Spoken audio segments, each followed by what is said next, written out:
Okay, so we are starting an overview of Greek history. Remember the story so far.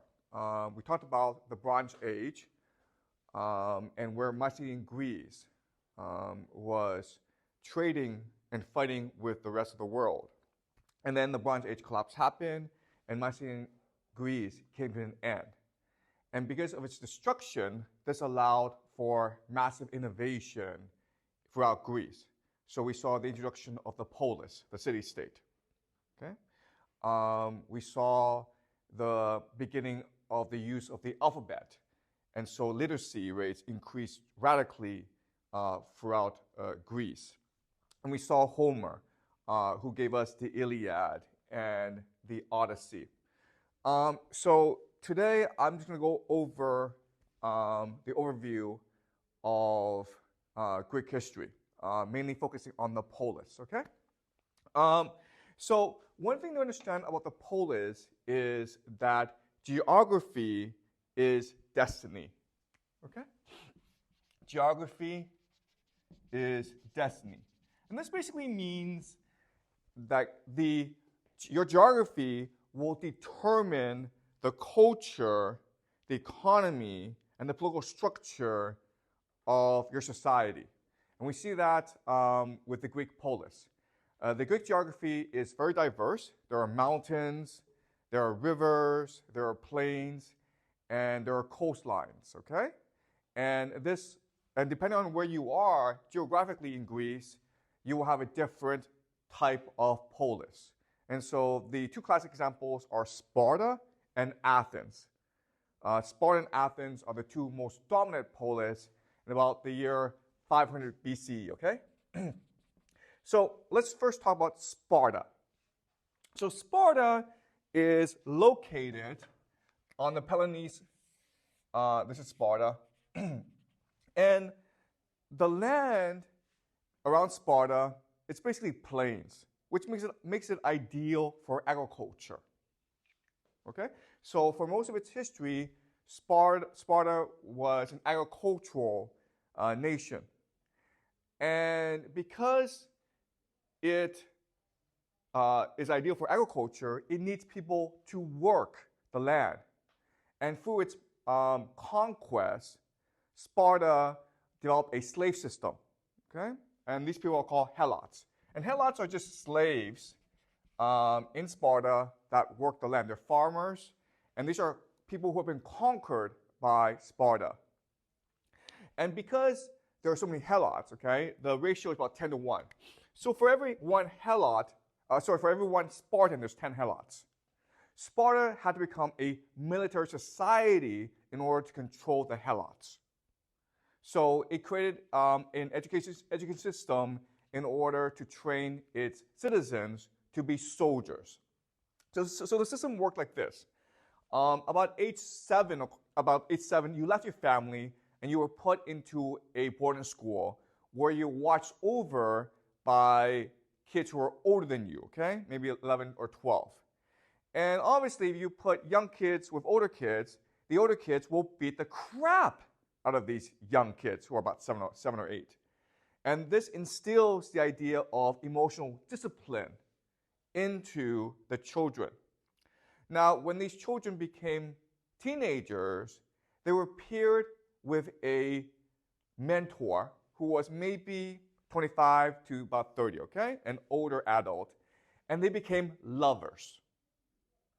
The Spartans did not consider this homosexuality. We would consider it homosexuality, but they themselves did not consider this homosexuality, okay? They just considered this as a way to build emotional cohesion, love among its soldiers.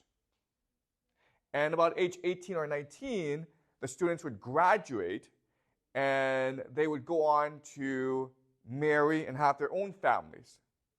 But the Spartan soldiers were all required to eat together, okay? So the soldiers, even though they had families, they were still required to train together and to eat together. Sparta had no private property. Everything, including the helots, belonged to everyone, okay? So it's basically like communism or proto-communism. They had no money system. They had no wealth. Everything belonged to everyone. And it was a brutal state, okay? The Spartans were notorious for being brutal people. So an example is the Helots. So they had a campaign of terror to maintain control over the Helots. So young soldiers would often be required to patrol at night. Okay, they would maybe lie in the fields, because now and then some Helots would break curfew. They would, at midnight, try to sneak out and have some fun. And if you, as a Spartan young man, saw a Helot be out at night, well, they would kill you. They would take out a knife and stab you in the neck, okay?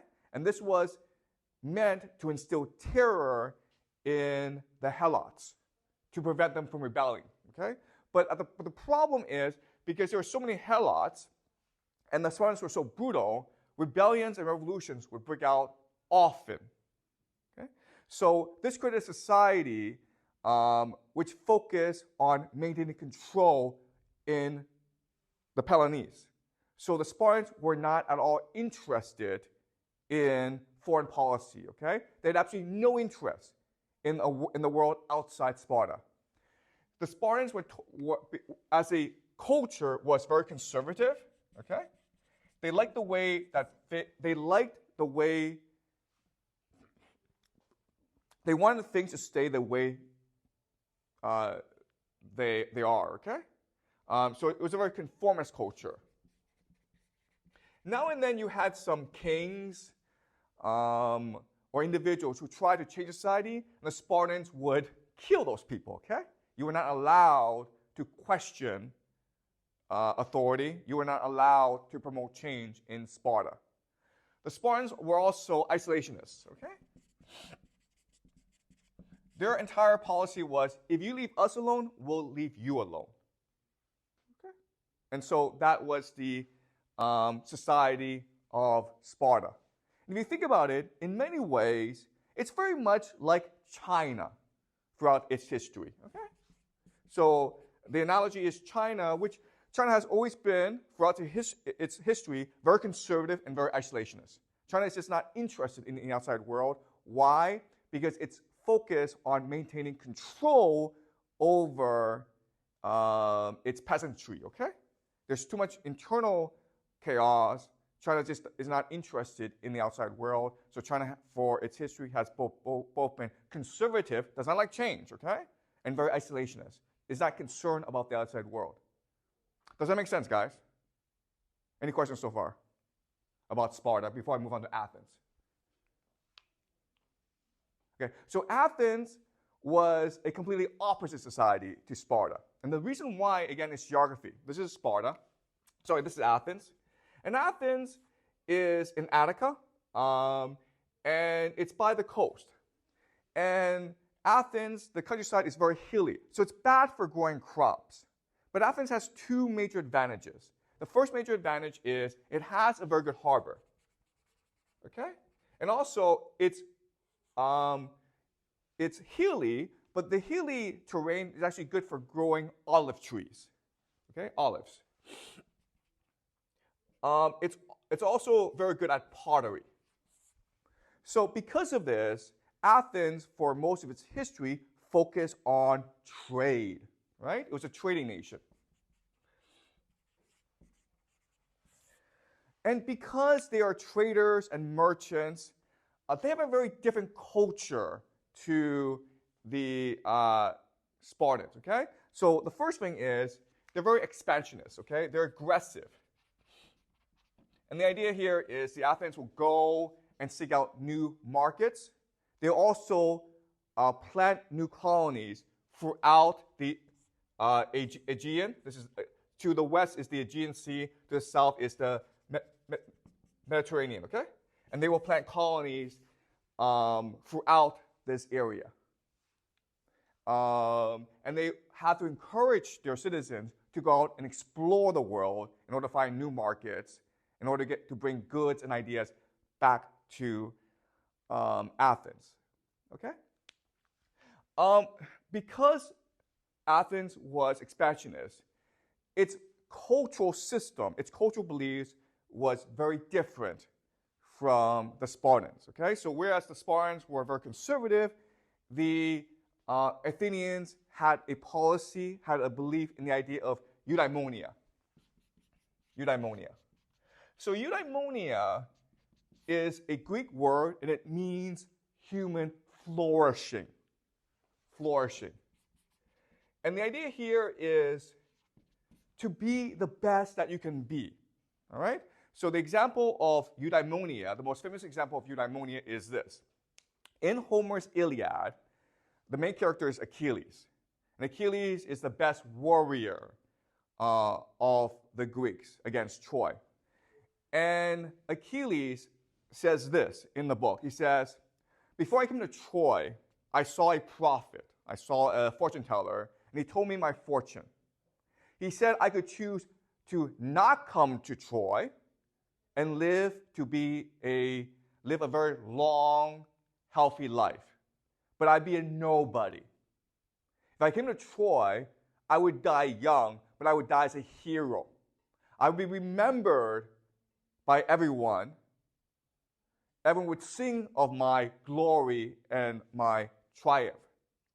So that was my choice. I could live for a very long time and just be a nobody, or I could be a hero and die young. And he said, well, for me, that's not a choice. Okay? For me, to be alive means to achieve eudaimonia.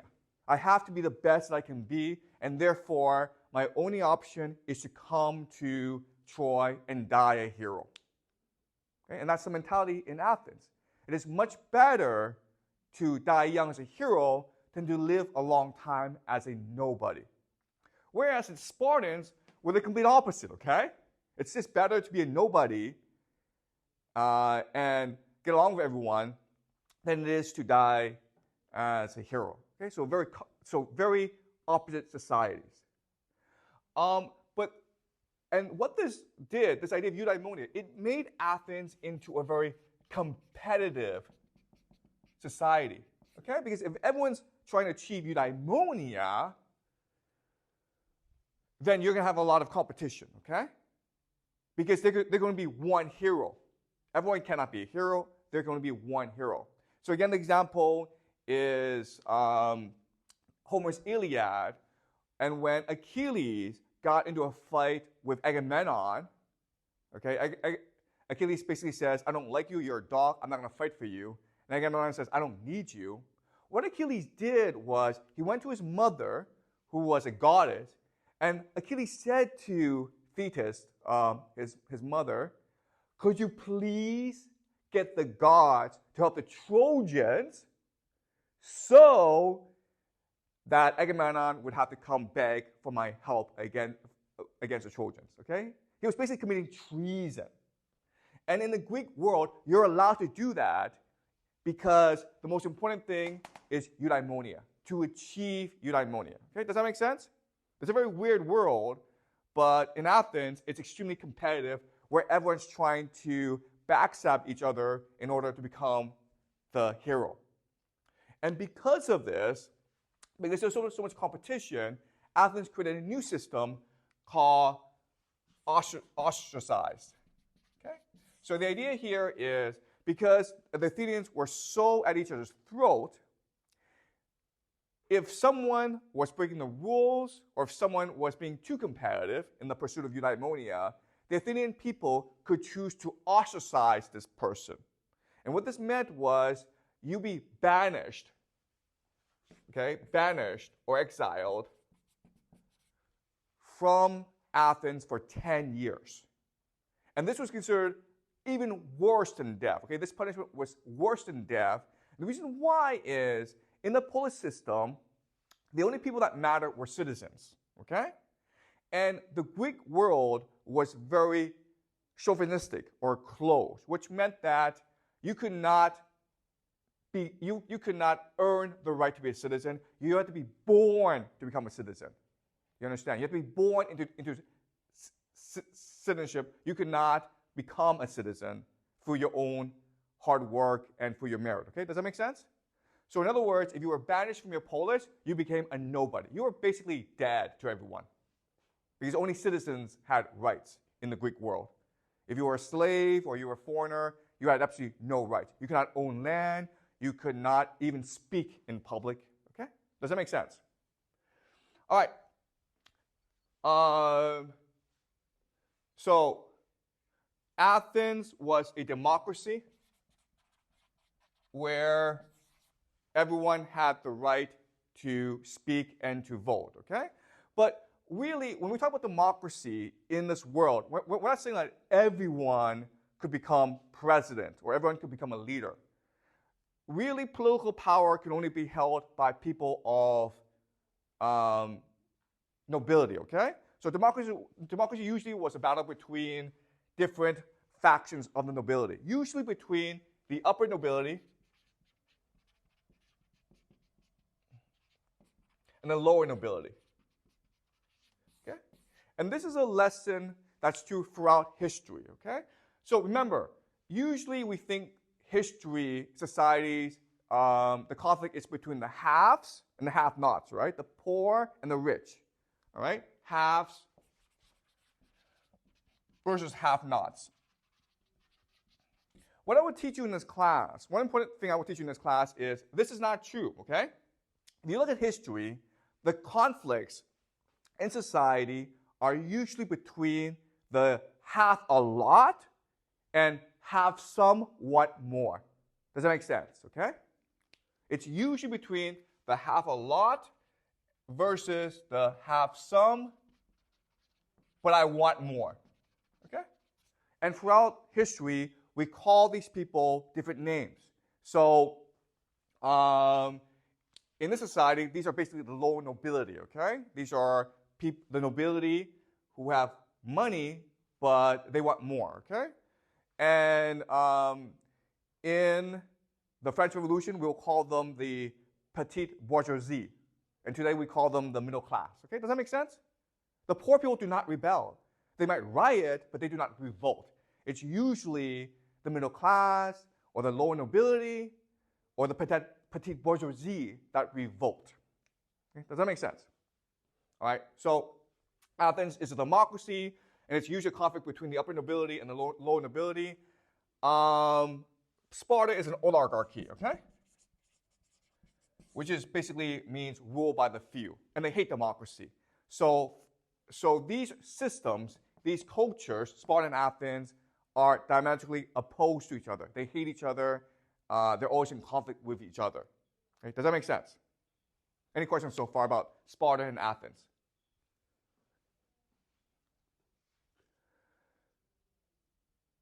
Are you guys clear about this? These two different cultures. All right. So this is about the year 500 BCE. Around this time, the Greeks are colonizing the Mediterranean and the Aegean, okay? And this territory belongs to Persia. The Persian Empire is considered one of the greatest empires ever in human history. We will do the Persian Empire later this semester, okay? But I want to focus on the Greeks for now. All you need to know is the Persian Empire spread throughout most of the world, including Egypt, Mesopotamia, and what we call Iran today, okay? It was a huge, huge empire that was extremely enlightened for its age, okay? It was really considered the best empire at that time. And there were Greeks who lived in Anatolia, or what they call Asia Minor back then. And the thing about the Persian Empire is, if you were a subject city, you could do whatever you want, but you have to pay taxes. And these people did not like to pay taxes, so they revolted. And in their revolt, they went to Sparta and to Athens and sought help. Okay? They basically said, look, we're all Greeks. We're being oppressed by the Persians. Could you please help us? What did the Spartans say? What was the Spartan response? No, because we don't care, okay? Your problem, not my problem. And what did the Athenians say? Yeah, sure. Let's achieve eudaimonia, man. Let's be Achilles. Let's go over and help them and maybe make a lot of money for ourselves, okay? So because the Persian Empire was so powerful, they destroyed the rebellion, okay? And in 490 BCE, the Persians decided to attack Greece to teach the Athenians a lesson. And this was called the Battle of Marathon. And in the Battle of Marathon, we actually don't know that much about it, okay? The sourcing is very limited. But what they say, okay, is in the Battle of Marathon, there are about 10,000 Athenians versus 25,000 Persians. That's a huge advantage for the Persians, right? Well, the Athenians destroyed the Persians, okay? The Athenians lost about 192 men. The Persians lost about 5,000. It was a slaughter. And a lot of the reason why is in military tactics. So the Persian Empire is huge, okay? Lots of flat land. And in this geography, your main advantage is cavalry, right? Horse archers. That's what the Persians were known for. Men on horses who would run around and shoot arrows at you, okay? The geography of Greece was different. It was hilly. So you didn't really use cavalry. It was mainly infantry fighting against each other. And what the Greeks did over 100 years was develop a new military tactic called hoplites. Hoplites. So hoplite comes from the word hoplon. Hoplon is Greek for shield. So these are men with large shields and spears, okay? The way they fought was using the phalanx formation, phalanx. And the innovation of the phalanx innovation was, it was basically a wall, okay? So men would stand together and behind each other so that they made a wall. And because they had these shields and spears, it was a moving wall, okay? And the Persians didn't have armor. So when men with armor went to battle with men without armor, usually armor wins, okay? So the Greeks, the Athenians, destroyed the Persians at the Battle of Marathon. That made the Persians even more angry, okay? So in about 480 BCE, Persia organized a massive invasion force against Greece. And this massive invasion force, again, the numbers, the data, we can't confirm it, but we think it's about 500,000 people, 500,000 soldiers. That's huge, okay? But not only that, you had a huge navy. And basically, Persia called on every nation of its empire to fight against Greece, which included Egypt, okay? Which included the Phoenicians, which also included Greeks who lived in the territory of Persia, okay? And these Greeks are called the Ionian Greeks, okay? So it was a massive invasion force. And Sparta and Athens became allies to resist the Persian invasion. But there were also some Greek polises that sided with the Persians, including Thebes, okay? The Macedonians to the north was also siding with the Persians. So the invasion came north from Macedonia down here. And you may have heard of the Battle of Thermopylae, okay? The Thermopylae.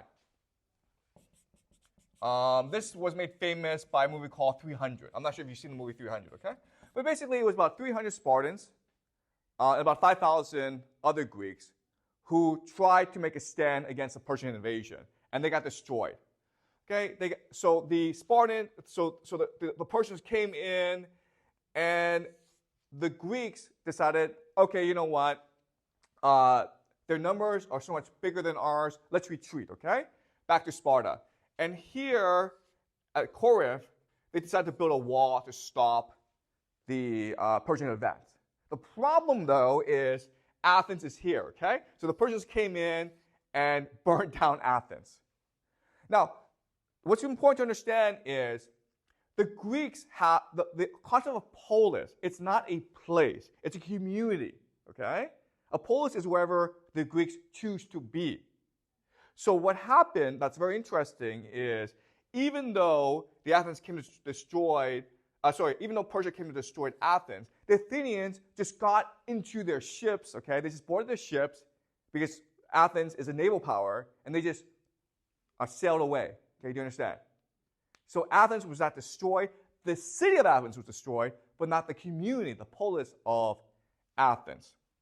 And so, but now the Greeks are in a lot of trouble, okay? Because what the Persians can now do is basically take their ships and sail around and attack Sparta from behind. And this is a huge problem for Sparta because why? What is Sparta's ultimate weakness? Why is it so easy to defeat Sparta in a war? What's the problem? Do you guys remember? What are the Spartans really afraid of? The Helots, right? Okay? The Helots. Remember, there's 10 Helots for every one Spartan. And the Helots hate the Spartans because the Spartans are have terrorized them for centuries. So all that Persia has to do now, okay, very easy, is take their ships, land in Sparta, and build forts, defenses, and the Helots would run to them. Then the King Xerxes of Persia says, I, the benevolent king of Persia, declare the Helots to be free people now. Now you have a revolution, okay? The Helots are now armed by the Persians, and then guess what? The Helots are gonna go kill the Spartans. Game over, okay? You understand? The war is over. That's all the Persians have to do. Take their ships, sail around to the coast of Sparta, build forts and defenses so that the Helots can run to them, give the Helots weapons, and then let the Helots run loose against the Spartans, and the war is over. Greece is forever destroyed. Okay? You understand? Very simple, right? The Persians did not do that. Okay? The Persian king Xerxes had a war council. And there were a lot of his generals who said to King Xerxes, King, we've won the war. Okay? We're over Greece. We have 500,000 men in Greece. There's nothing the Greeks can do about this. Okay? So the Persians were feeling very confident. And the Greeks, the Greek navy was on an island called Salamis. Okay? Salamis. And everyone was freaking out, okay? And what the Spartans wanted to do was say, let's take our navy and defend the coastline of Sparta. Because we know the Persians are going to invade Sparta at some point. They're going to land their ships on Sparta. Let's take our navy and defend Sparta. There was one Athenian general, okay? His name is Themistocles.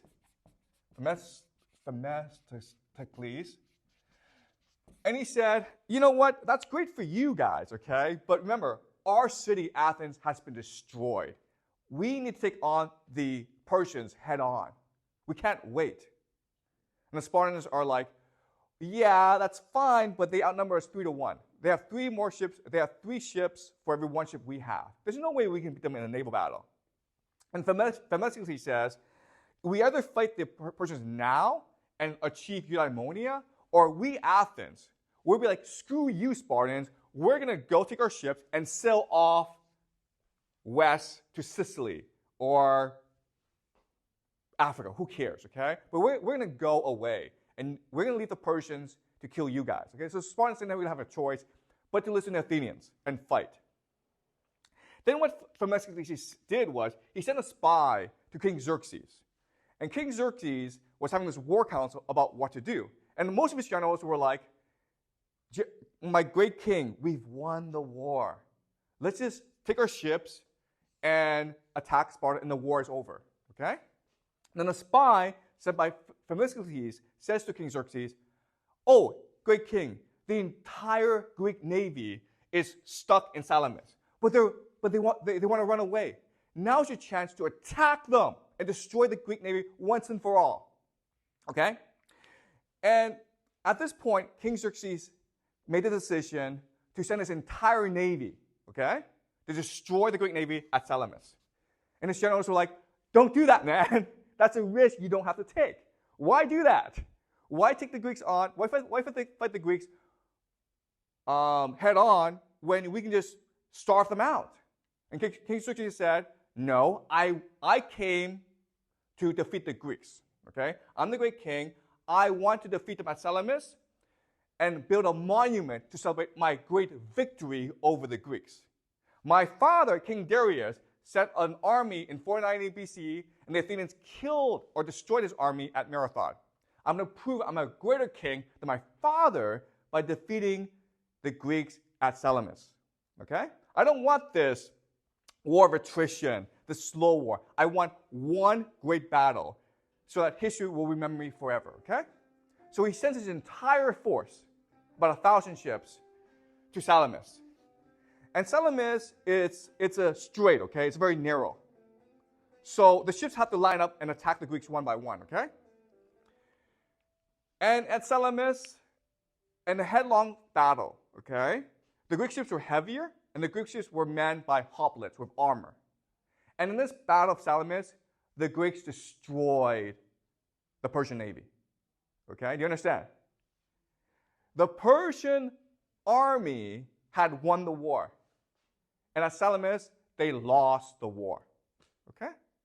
Now the problem is, now that the Persian navy has been destroyed, supply lines are in trouble. Okay? Do you understand? Because Greece is very poor. Greece is a very poor nation. You cannot resupply yourself in Greece. How do you feed half a million people? Well, you need to bring in supplies from Persia.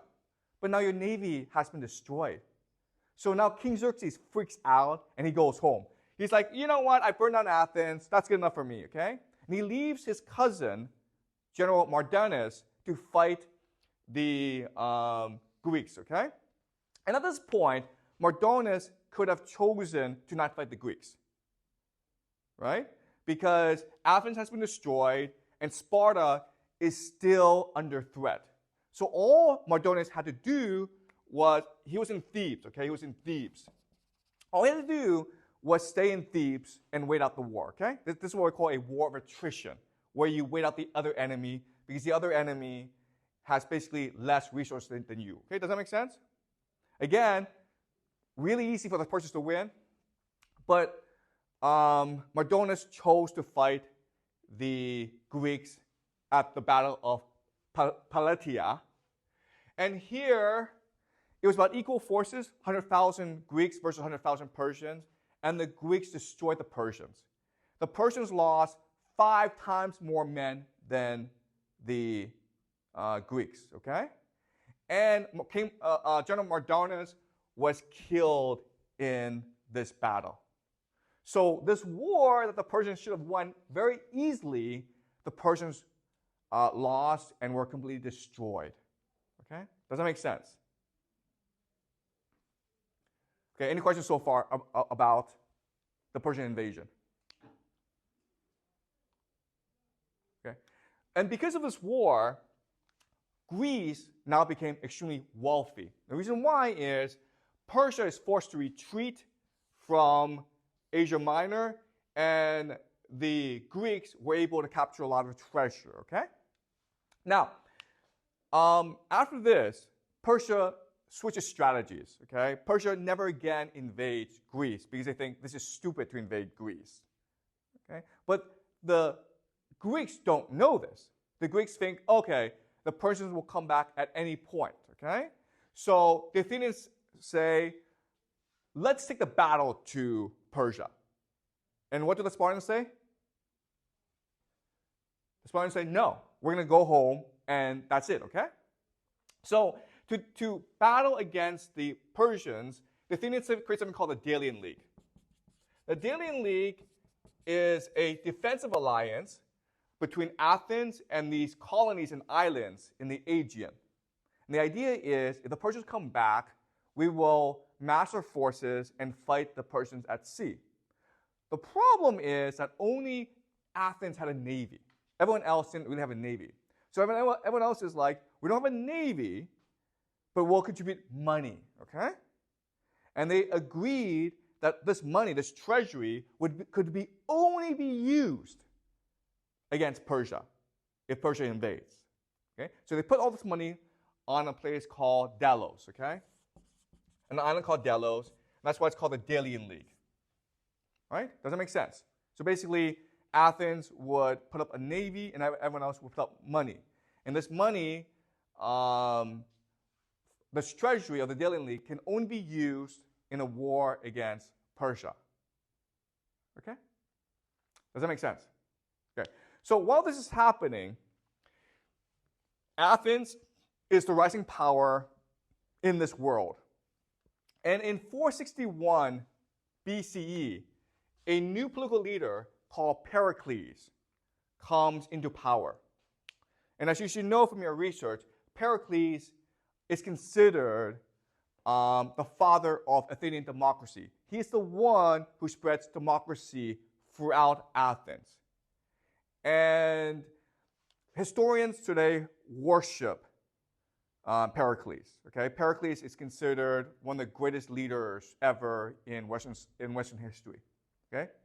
I'll talk more about Pericles and democracy in future classes, okay? But I want to show you that Pericles was first and foremost a politician who was concerned about amassing and keeping power. Does that make sense? So he did a lot of wonderful things for Athens, but I want to show you these things that he did, even though they seem great, they really were about him amassing power for himself. Okay? So, the first thing he did was he spread democracy to everyone, okay? He basically gave every citizen the right to vote. And you're like, okay, that's great, direct democracy. Athens creates democracy. This is great, right? But the reason why he did that was to change the balance of power in Athens. So he basically represented the lower nobility versus the upper nobility, right? Usually the upper nobility has more power because it has more money. Okay? It has more prestige. So the way for the lower nobility to defeat the upper nobility is by aligning itself with the people. Okay? Does that make sense? And you do that by giving people the right to vote. And so by doing this, Pericles basically made himself king of Athens. Does that make sense? In fact, he stayed in power from 461 to 429. Okay, does that make sense? All right? And to please the people even more, he basically made corruption official. What he did that was very important was he basically took the money from Delos and brought it to Athens. Basically, Pericles said to the Delian League, you know what, this money in Delos, it's a lot of money. I'm afraid that the Persians come and steal it, so let's take it to Athens, okay? When he brought it to Athens, the next thing he did was he spent all of it, okay? He built a lot of really impressive buildings, including something called the Parthenon. The Parthenon is this great temple to Athena, which is the patron goddess of Athens. They made the Athenian statue out of gold, okay? They spent billions and billions of dollars on this temple. The reason why is when you do that, right, you give people jobs. And you give people who support you money, okay? So this is basically official corruption. Now, there are people in the upper nobility who thought what Pericles was doing was terrible for Athens. And basically, in meetings, they wanted to ostracize Pericles, right?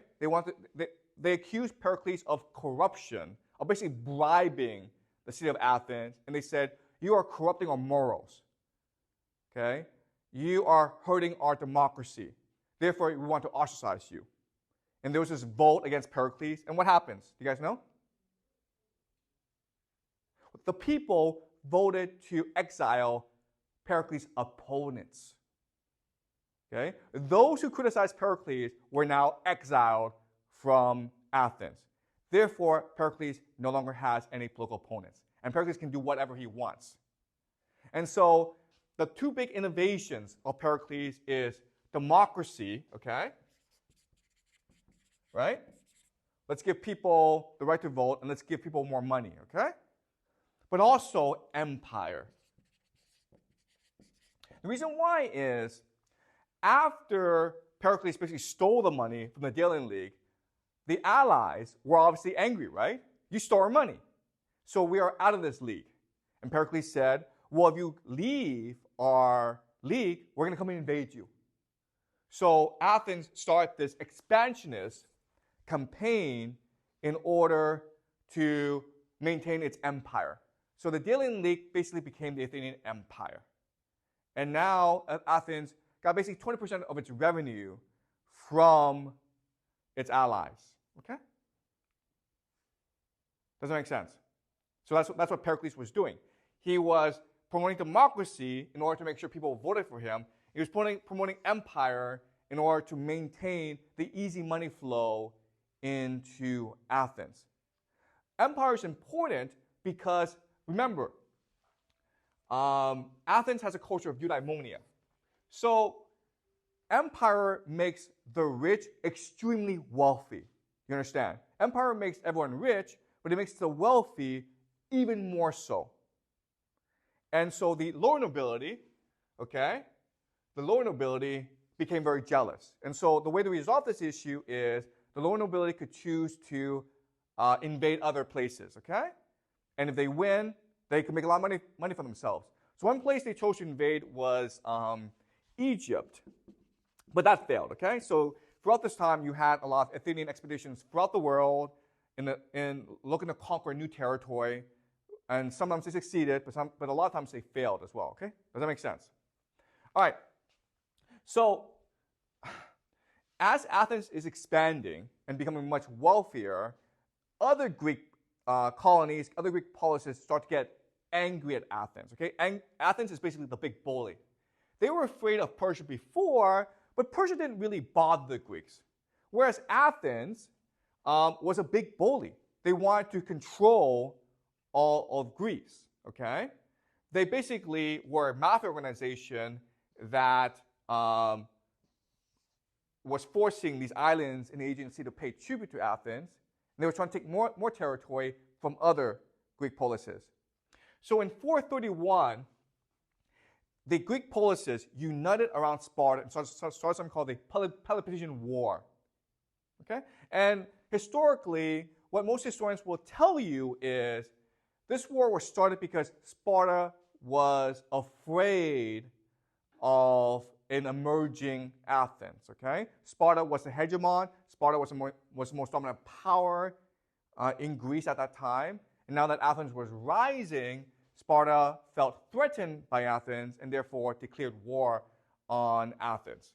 That's not true, okay? That's not the reason. The reason why is because Athens was an empire and it was going around and bullying everyone, and so you didn't have a choice in the matter. You could either fight Athens now or wait for Athens to invade you, okay?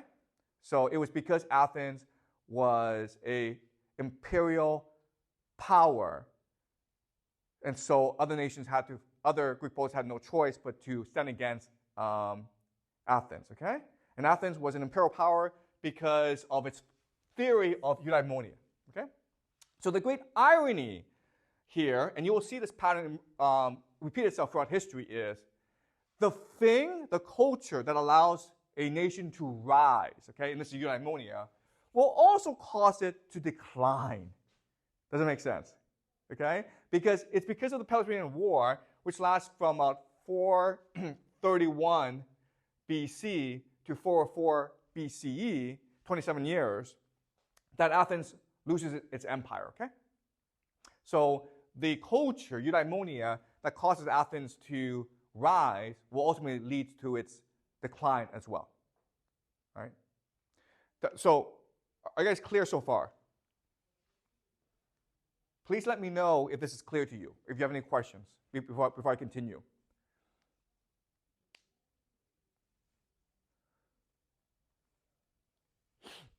Okay, so even though Sparta and Athens are now at war with each other, this war, again, should have been pretty easily won by Athens. Why? What can Athens do to destroy Sparta? Do you guys know? What can Athens do? Really easy, to destroy Sparta.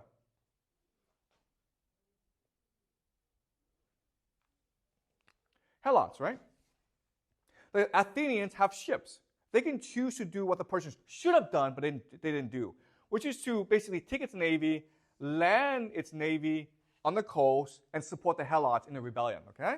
If that would have happened, Sparta would have been destroyed very quickly. The Athenians didn't do that. Right? Do you understand? The Athenians didn't do that. Now, Sparta, to counter this threat against Athens, what should it have done to counter this threat against, from Athens? Exactly, thank you, okay? Its only option in this scenario is to free the helots and say to the helots, if you fight for us against Athenians, we will give you your liberty, okay? And the helots would have been, yeah, let's go fight for the Spartans, okay? So Sparta would have increased its army 10 times, and it could have destroyed Athens. Sparta didn't do this either, okay? Do you understand? So from a military strategy perspective, the way the Peloponnesian War didn't make any sense. And the only way to understand what happened is to understand that the very basis of conflict in society is between the upper nobility and the lower nobility, okay? Do you understand? The upper nobility is only interested in maintaining the status quo. They're very conservative. They don't like wars because you could lose wars, and also because if you win wars, you have people who are now richer than you are. Okay, do you understand? So the upper nobility is very conservative in both Athens and Sparta. The lower nobility can only become upper nobility through war or revolution. Okay, so they're always looking to upset the status quo. So even though this war is going on, internally there's still conflict between the upper nobility and the lower nobility. Okay, and that's why if you look at the Peloponnesian War, a lot of the military strategy doesn't make any sense because Sparta isn't really trying to win a war against Athens. Sparta is trying to maintain the status quo in Sparta, okay? Athens is not really trying to win a war against Sparta. Athens is trying to maintain the status quo within Athens. All right? An example is Pericles. The war starts in 431 BCE. And a lot of people are saying Pericles, hey, let's go invade Sparta. And what Pericles says instead is, oh, no, no, no. The Spartans are the greatest warriors in the world. We have no chance against Sparta. So what we'll do is, we have these walls, okay? We have these walls. We'll hide behind our walls and let our navy protect us in the sea, okay? That was the defensive strategy of Pericles. And so what the Spartans could do was, they could come to Attica and destroy all the farmland. And the Athenians could only watch as the Spartans destroy the farmland. This was a disaster for the Athenians because if you think about it, over time, the Spartans could starve out the Athenians, right? But the other problem is, if you have too many people in one place, what happens? You have too many people living in a city, what happens usually? Disease, right? Disease. So because of the overpopulation in Athens, they had the plague, which killed 1/3 of the Athenian population. Okay, do you understand? 1/3 of the Athenian population. If the Athenians went to war against Sparta and they lost, they would have at most lost about 10% of their population, okay? But because they chose not to fight and hide behind the walls, not only did they lose their farmland, but they lost 1/3 of their population, including Pericles, who died because of the plague. Pericles died as well as his 2 sons. Okay? Doesn't make sense. Right? So again, this strategy makes no sense. If you think of it from a military perspective, it only makes sense if you understand there's an internal conflict in Athens between the upper nobility and the lower nobility. Okay? Pericles represents the upper nobility. He wants to maintain the status quo. There's a war going on, but he doesn't really want to fight this war, okay? He just wants to wait it out because he does not want to change the status quo. Does that make sense? So after Pericles dies, the lower nobility become ascendant, okay? And because of this war, they proposed an aggressive strategy against the Spartans. Okay? Basically, it's like, let's go attack the Spartans and cause a revolution in Sparta. Okay? And this was this was proposed by Cleon, who after Pericles died became basically the de facto leader of Athens. And he was considered a demagogue. Okay? If you look at the history, everyone says bad things about this guy, okay? But really, what he is, he's lower nobility who's trying to achieve eudaimonia, okay? And he's basically like Themistocles, okay? All right? And he's a great military strategist as well. So Cleon proposes this aggressive strategy against Sparta, and guess what happens? Athens is now destroying Sparta. Okay? Now Sparta is under a lot of pressure. It's losing the war. So now what Sparta does is it picks a new general, Brasidas, and says to Brasidas, listen, we're losing the war. What can we do? So Brasidas goes north, and he starts to win these victories against Athens. And his policy is this. Listen, we need to change our social structure in order to win against Athens. So what he does is he tells the Helots, if you fight for me, I'm going to give you your freedom. And so a lot of Helots fight for Brasidas, and Brasidas wins a lot of wars. And this is, and how do the Spartans feel about this? Brasidas, who's a Spartan, is now winning wars against Athens. And so how do the Spartans feel about this? Are they happy about this? No, they're really unhappy about this, okay? Because it's changing their social structure. You understand? They don't want this crap. They want the Helots to be slaves. They don't want the Helots to be free citizens who helps them win wars, okay? So what ultimately happens is, even though Cleon and Brasidas have both proposed strategies that allow Athens and Sparta to win the war, ultimately what happens is Cleon and Brasidas get into a battle with each other, and they both died in this battle. That's extremely convenient, guys, okay? That's really, really convenient. So I'd be very surprised if they actually did both die in battle. My guess is what happened is they were both assassinated during the battle against each other. Does that make sense? Because ultimately,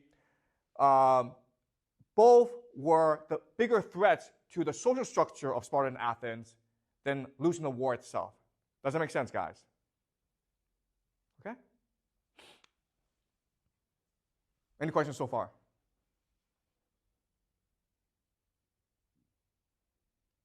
Okay. Does that make sense? Okay. Okay, so so this war keeps on going, and then what happens is the Persia gets involved and gives Sparta a navy. Basically, Persia gives Sparta a blank check. And because Sparta is so conservative and insular, it doesn't really know how to have a navy. Okay, it doesn't know how to fight with a navy. In fact, Sparta is militarily, like in terms of strategy, it's actually very weak. Okay, if it's like Spartan soldiers by themselves are very strong, but in terms of like overall military strategy, Sparta, because it's so conservative and insular, it's very weak it's very weak compared with Athens. But Persia has a lot of money, and Persia is bankrolling Sparta, okay? And eventually, Persia says to Sparta, hey guys, why don't you try a new strategy? The strategy is this. If a general is winning against the Athenians, promote the guy, okay? And you're like, okay, well, that makes total sense. The Spartans didn't do that, okay? The Spartans were not concerned about winning the war. They were concerned about maintaining their social order. Do you understand? There's a social hierarchy in Sparta. That's what's important, not winning the war. And then there was this Spartan commander, Lysander, and he was really the only Spartan who knew how to win naval battles. The problem with Lysander was he was a half-citizen, which meant that his father was a Spartan, but not the mother. Do you understand? Only if both your parents are citizens are you allowed to be a citizen. So Lysander was really looked down upon in Sparta. but he could win naval battles. So he wasn't promoted. The Persians said to the Spartans, listen, this is stupid, okay? Lysander is a great commander. You have to promote him. And the Spartans didn't really have a choice in the matter. And so Lysander, after he was promoted, single-handedly won the war against Athens. He laid siege to Athens in 404 BCE, and then Athens had no choice but to surrender because they were out of food, okay? Does that make sense? Now, for 27 years, Sparta and Athens were at war with each other. They were killing each other. Now Athens had finally been defeated. So what do you think should happen now? What should happen to Athens now?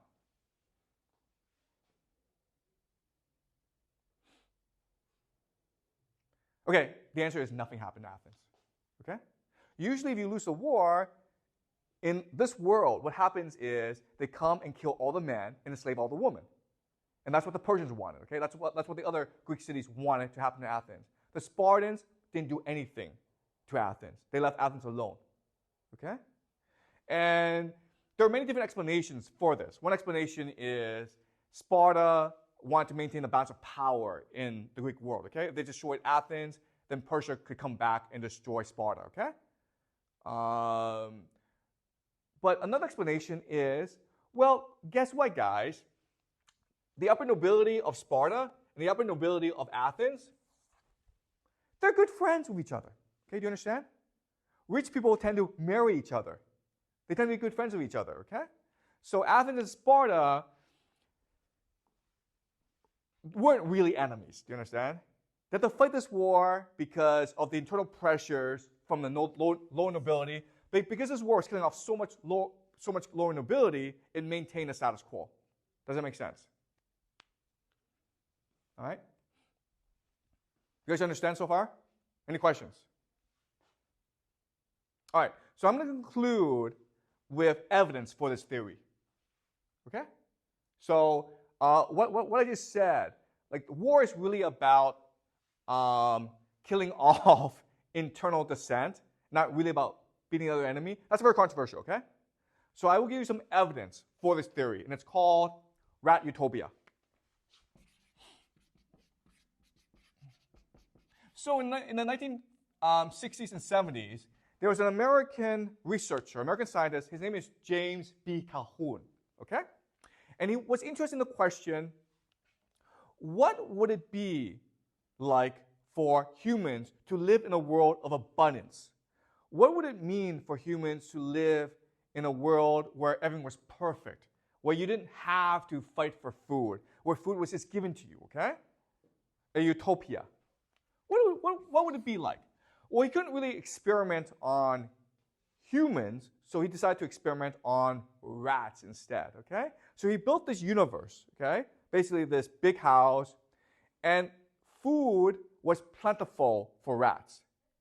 The food, the water was plentiful for rats. So rats could just play all day, okay? Now, I'm not sure if you know about anything about rats, but the thing about animals, and this is a very important idea, is that animals live in a heavily ritualized and rules-based world. It doesn't make sense, guys. We think of animals as chaotic. No, no, no. If you actually study their societies, ants, monkeys, rats, they live in an extremely rule-based, heavily ritualized world, okay? So let me give you an example of this. So rats, when they mate with each other, what happens is this. A female rat is interested in having sex, okay? So she's going out, and then a male rat spots this. He sees the female rat in heat. So what he does is he gets on a mound, okay, where she can see him, and he starts to dance. Okay? He starts to dance. And the female rat becomes interested, and he sees she's interested, so he comes down, and they start chasing each other, okay? They're having fun together. And then what she does is she runs home and hides herself in her burrow. The male rat just stands outside and waits for her to come out. After some time, she comes up, and they run together again, and then she runs back again. They do this many, many times until finally she lets him catch him, and then they have sex. Okay? And then after they have sex, they have children, and they start a family together. Okay? Does that make sense? Okay? That's how rats usually behave. When they often like to play with each other, and they fight, but it's very playful. Okay? So there's lots of rules, there's lots of rituals in this rat society. But that's out in nature. In the world of James B. Calhoun, he creates rat utopia, okay? Where everyone has enough to eat. And at some point, the society breaks down. Okay? These rituals, these rules all break down. What happens is male rats, when they start fighting each other, they become very violent. They're no longer playing. They're actually trying to kill each other. And some actually die. Okay? And this mating ritual, it breaks down. So the male rats don't even try to dance. Okay? They're not dancing. They just see a female and they rape her. Okay? And it's like gang rape. It's not one male, it's like lots of males raping her. These gangs of rats, they try to break into burrows, homes, and try to rape the wife. Okay? The mother. And at first, the husband is fighting off these other rats, right?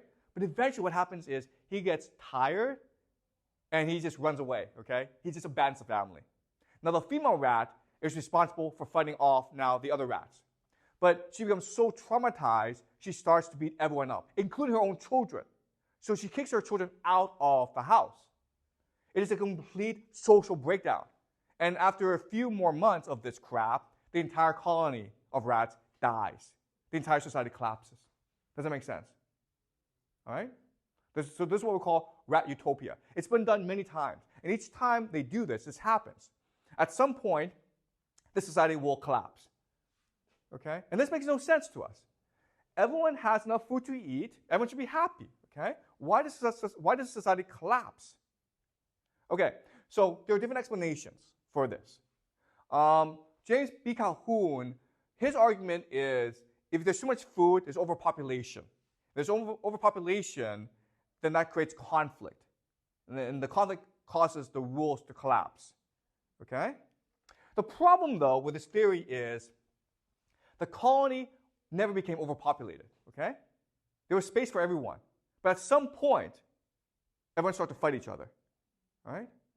So this is my theory, and this goes back to the Peloponnesian War. It has to do with the idea of status. So if in a world of abundance, in a world of wealth, who benefits the most? It's the elderly, old people, okay? Old people can live a lot longer in a society that is wealthy and abundant, okay? Does that make sense? Okay? But then what happens is the status becomes locked in, which prevents younger rats, younger people, from ascending into power and status. Does that make sense? Okay?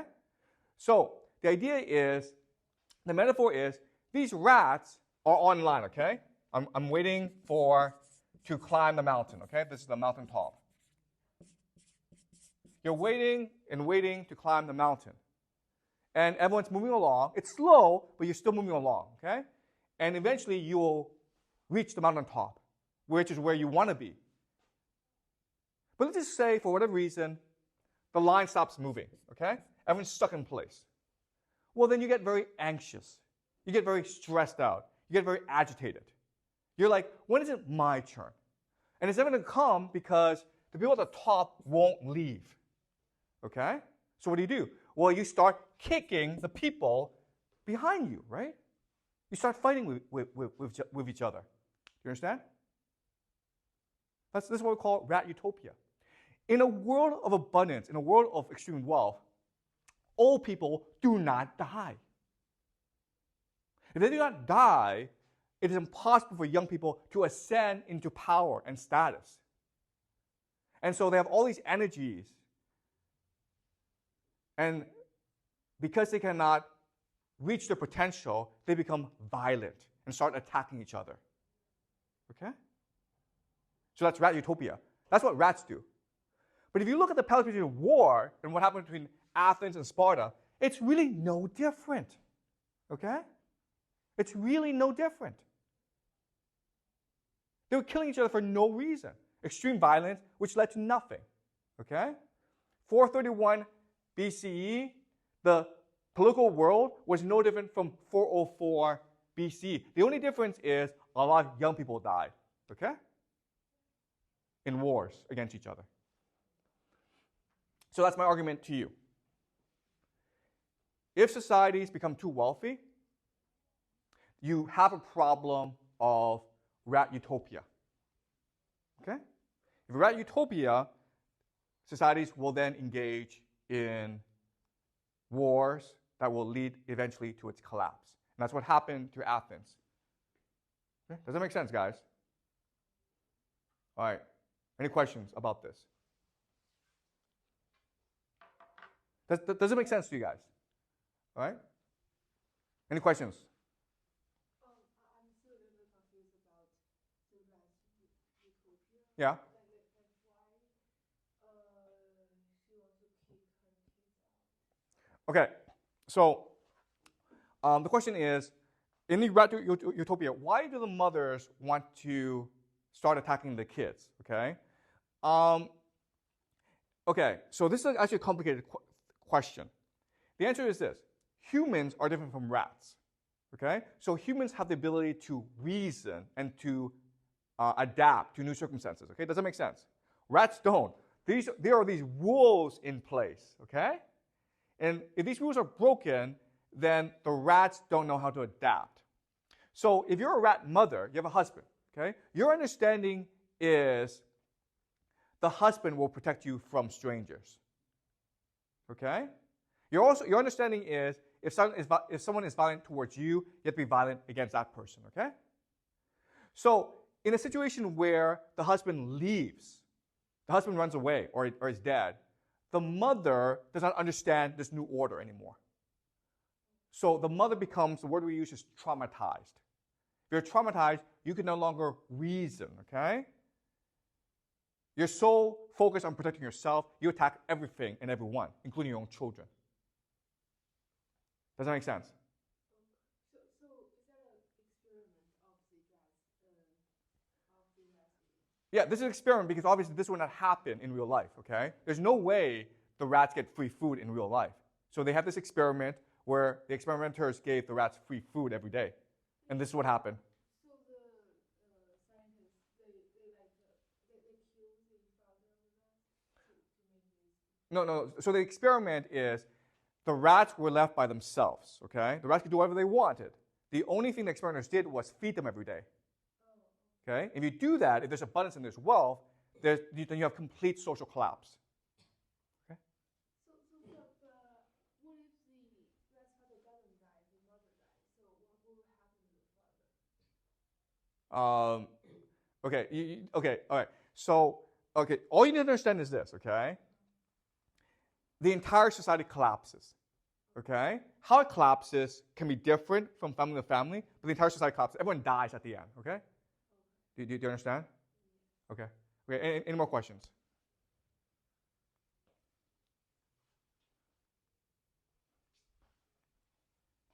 Any more questions?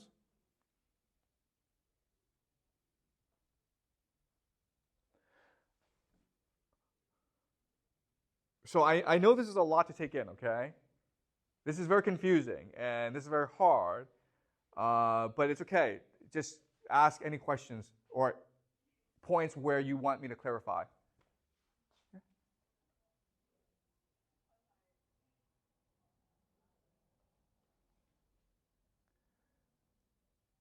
Okay, so next class we will do Greek theater. And then after that we'll do Greek philosophy, which includes Plato, Socrates, and Aristotle, okay?